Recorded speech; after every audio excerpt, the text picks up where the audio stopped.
In this month's vlog, we're going to talk about subrogation. This is a concept where a company that has paid out money is entitled to be reimbursed the money that they've paid out if and when certain circumstances come to pass.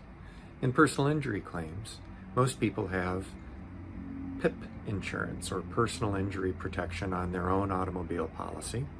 If you get in an accident, that coverage, your PIP coverage, will pay your medical bills up to a certain point, whatever you're covered for. Let's say that your PIP pays $10,000 in medical bills.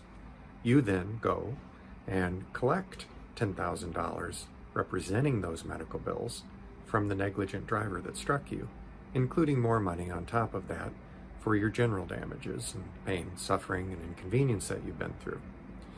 If that occurs, and if your settlement is sufficient and there are no reasons as to why it would not be, such as an allegation that the accident was partly your fault or that the injuries are not related, and therefore you don't actually collect that $10,000 because those monies were in dispute, then you would potentially not have to pay that money back. However, under circumstances where you've received $10,000 in free medical care and then were successful at obtaining that same $10,000 from the negligent party that legally owes it to you, you've achieved a double recovery.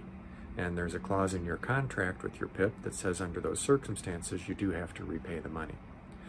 Your attorney can come in quite handy here for a number of reasons. Your PIP may end up paying a portion of your attorney's fees if we are handling that aspect of your claim, and I'm going to be able to negotiate that amount out of the repayment amount to your PIP. So this is where your attorney comes in quite handy, and it's a very important aspect of personal injury law. And this is really just scratching the surface of all of your rights and remedies, and the rights and remedies of your PIP coverage. Same thing applies to medical insurance or Medicare or Medicaid. As we move away from PIP, it gets more and more complicated, and all the better reason that you consult with an attorney to make sure you understand exactly what's going to happen when you resolve your claim. Thanks very much.